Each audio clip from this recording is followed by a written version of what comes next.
землей, бетонные позиции, но мы продвигаемся вперед.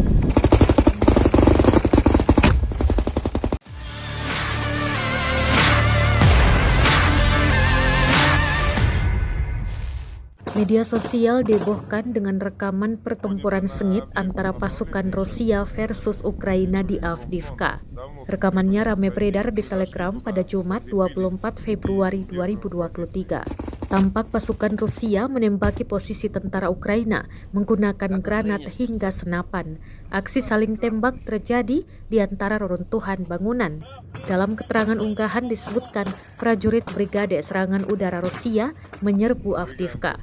Pasukan Kremlin disebut berusaha mempertahankan posisinya agar tak direbut tentara Ukraina.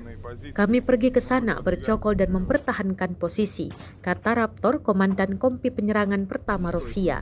Hari ini, tepat 1 tahun Rusia menyerang wilayah Ukraina. Saat ini, Presiden Rusia Vladimir Putin mengumumkan operasi militer khususnya pada 24 Februari 2022. Korban jiwa terus berjatuhan, baik dari militer maupun warga sipil. Tak hanya itu, bangunan-bangunan hingga kendaraan tempur turut hancur dalam serangan itu.